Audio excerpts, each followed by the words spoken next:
तुम्ही मिथुन राशीचे आहात का? किंवा तुमच्या जवळची एखादी व्यक्ती मिथुन राशीची आहे का? मग त्यांचा स्वभाव, गुणवैशिष्ट्ये याबद्दल जाणून घेऊया. सोबतच त्यांची लव्ह लाईफ कशी असेल, वैवाहिक जीवन कसं असेल आणि वयाच्या 30 नंतर त्यांच्या आयुष्यात कोणते बदल घडतात हे जाणून घेऊया. चला सुरुवात करूया. मिथुन राशी ही वायू तत्वाची राशी आहे, जी राशीचक्रात 3ऱ्या क्रमांकावर येते. बुध ग्रहही या राशीचा स्वामी आहे, ज्यामुळे मिथुन राशीची लोक बुद्धिमान, चंचल, संवादकुशल आणि अनुकूलनीय असतात. त्यांचे राशीचिन्ह ट्विन्स आहेत, जे त्यांच्या 2 स्वभावाची प्रतीक आहेत. ते एका क्षणी उत्साही असतात तर दुसऱ्या क्षणीच चिंताग्रस्तही असू शकतात. सकारात्मक गुणांमध्ये उत्सुकता, बुद्धिमत्ता, सामाजिकता आणि लवचिकता येते. तर नकारात्मक बाजू म्हणजे अस्थिरता, निर्णय क्षमतेत कमतरता आणि कधीकधी अपुरेपणा त्यांना वाटत असतो. ज्योतिषशास्त्रानुसार ही लोक नवीन गोष्टी शिकण्यात आणि विविध क्षेत्रात रस घेण्यात पटाईत असतात. पण एकाच गोष्टीवर दीर्घकाळ लक्ष केंद्रित करणं त्यांना कठीण जातं. त्यांचा स्वभाव बहुआयामी असतो, कधी हसतमुख तर कधी गंभीर. आता मिथुन राशीची लव्ह लाईफ कशी असते, तर मिथुन राशीची लोक प्रेमात रोमांचक आणि चंचल असतात. ते एकापेक्षा अधिक प्रेमसंबंध राखण्याची इच्छा बाळगतात. त्यामुळे त्यांचे प्रेम अनेकदा अपूर्ण राहते किंवा अपयशी ठरते. ते आपल्या जोडीदाराला आनंदी ठेवण्याचा प्रयत्न करत असतात, पण स्वतःची निष्ठा टिकवणं त्यांना अवघड जातं.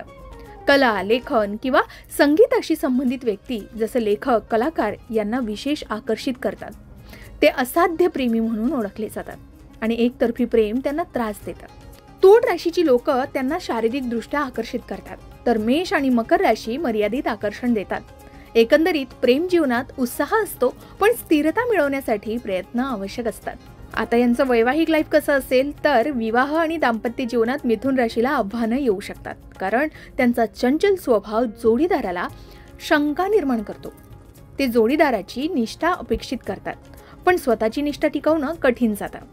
पत्नीला धैर्यानं वागल्यास पतीला वश करणं शक्य होतं.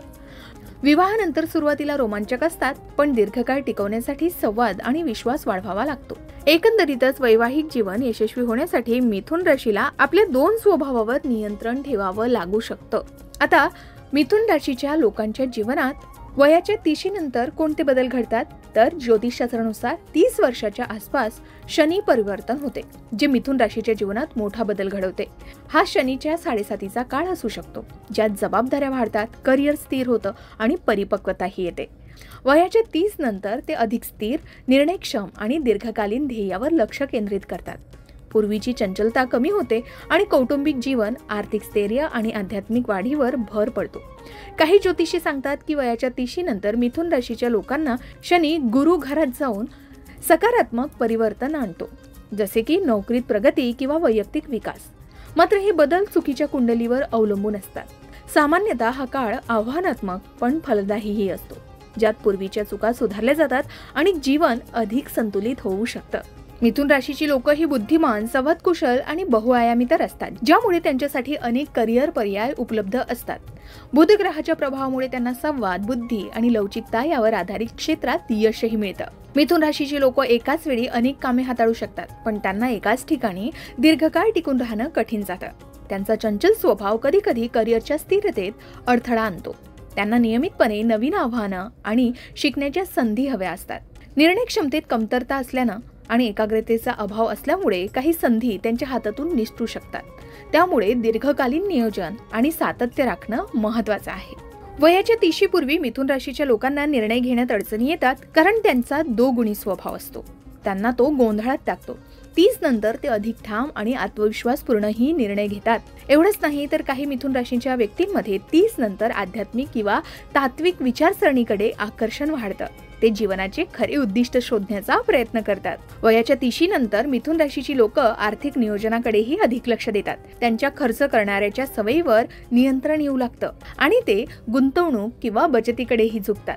30 नंतर करिअरमधील प्रगतीमुळे आर्थिक स्थैर्य त्यांचं वाढतं. मात्र शनीच्या प्रभावामुळे काही काळ आर्थिक आव्हानं सुद्धा या काळात येऊ शकतात, ज्यासाठी संयम आणि सावधगिरीही आवश्यक आहे. वयाच्या 30 नंतर मिथुन राशीच्या लोकांना मानसिक तणाव आणि चंचलतेशी संबंधित आरोग्य समस्यांवर सामोरं जावं लागू शकतं, जसे की चिंता किंवा झोपेच्या समस्या. त्यासाठी योग, ध्यान आणि नियमित व्यायाम करणं फायदेकारक ठरू शकतं. मिथुन राशीच्या व्यक्तींच्या आयुष्यातील बदल त्यांच्या जन्मपत्रिकेतील ग्रहस्थिती आणि दशा यांवरही अवलंबून असतात. त्यामुळे वैयक्तिक कुंडली तपासणं अधिक अचूक भविष्यवाणीसाठी उपयुक्त ठरू शकेल. त्यासाठी तुम्ही तज्ञांचा सल्ला नक्कीच घेऊ शकता. तर मंडळी, तुमची सुद्धा मिथुन रास आहे का, किंवा तुमच्या जवळच्या व्यक्तीची मिथुन राशी असेल तर त्यांना हा व्हिडिओ नक्की शेअर करा. आणि आता सांगितलेल्या स्वभावापैकी किंवा तिशी नंतर होणाऱ्या बदलापैकी तुमच्यात कोणते बदल झाले हे शेअर करायला विसरू नका. अशाच प्रकारच्या माहितीपूर्ण व्हिडिओसाठी लोकमत भक्ती चॅनलला नक्की सबस्क्राईब करा आणि बेल आयकॉनला क्लिक करा, म्हणजे आमच्या नवनवीन व्हिडिओचं नोटिफिकेशन तुम्हाला मिळत राहील. तसेच योग्य आध्यात्मिक मार्गदर्शनासाठी लोकमत भक्तीच्या फेसबुक पेज आणि इन्स्टा पेजला लाईक आणि फॉलो करायला विसरू नका.